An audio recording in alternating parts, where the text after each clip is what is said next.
Effectivement, hier, nous avons rencontré le ministre de l'Enseignement supérieur en présence des syndicats qui étaient représentés, l'intersyndical qui regroupe les 7 syndicats et les camarades de la CNTS qui ne sont pas membres de l'intersyndical. Effectivement, nous avions pensé que hier qu'on allait trouver des solutions aux points de revendication qui étaient posés au ministre, mais malheureusement, force est de constater que nous avons été très déçus des résultats de cette rencontre. Effectivement. Déception pourquoi? Déception parce que, pour rappel, nous avons rencontré le ministre le 2 janvier 2018 avec une plateforme revendicative de 14 points. Ce qu'il faut dire, c'est que de ces 14 points, le ministre n'a pris qu'une seule décision ce jour, c'est-à-dire la prime des chauffeurs. Tous les autres points ont été renvoyés à un atelier qu'il projetait de faire au niveau de Saly. Effectivement, nous avons fait cet atelier en présence du staff du ministre, donc l'ensemble de ses collaborateurs et l'ensemble des syndicats. Nous avons travaillé dans une atmosphère bon enfant. Nous nous sommes accordés sur presque pas mal de choses au niveau de Saly. Étant entendu que toutes ces questions seront soumises au ministre qui va trancher. Donc, depuis février, donc, à partir le 26, 27, 28 février, donc l'atelier s'est tenu. Et depuis cette date, nous attendons effectivement de rencontrer le ministre. Malheureusement, on a l'impression que rien n'a bougé. Hier, le ministre nous a clairement signifié qu'il ne peut pas se prononcer sur les questions parce qu'il y a des questions à incidence financière et qu'il faut forcément l'arbitrage du Premier ministre. Or, nous, on nous avait dit que ça allait être soumis à l'arbitrage du ministre. Donc, ils avaient eu suffisamment de temps donc, pour voir le Premier ministre. On avait pensé certainement qu'ils allaient faire une évaluation de tout ce qui a été dit et de soumettre ça au Premier ministre et qu'hier, qu'il fallait faire juste une restitution des travaux de Saly et que le ministre se prononce point par point sur des points de revendication. Malheureusement, on a l'impression que rien n'a bougé, donc le dossier n'a pas bougé dans Iota.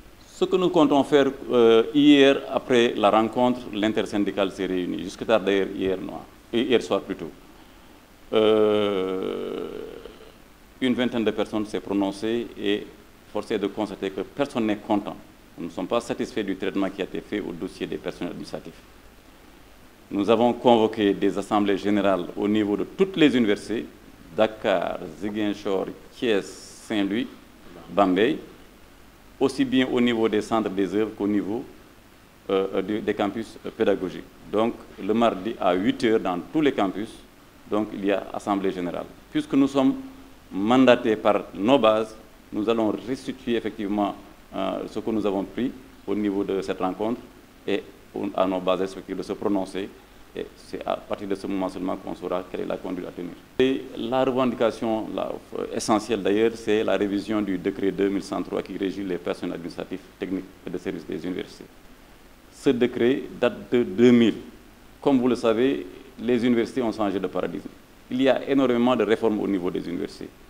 Donc il avait été retenu lors de la concertation nationale sur l'avenir de l'enseignement supérieur, effectivement, le principe de la révision de ce décret, parce que effectivement, il faudrait qu'on l'adapte aux nouvelles réalités des universités. Ça, c'est déjà le premier point. Et là, les personnels administratifs n'ont pas attendu la tutelle. Nous avons nous-mêmes rédigé un projet que nous avons partagé avec bien entendu la tutelle. Donc ça, c'est déjà fait. Les autres points, il y a un point important également qui est la grille indemnitaire au niveau des universités qui n'a pas évolué du tout depuis le début des années 2000.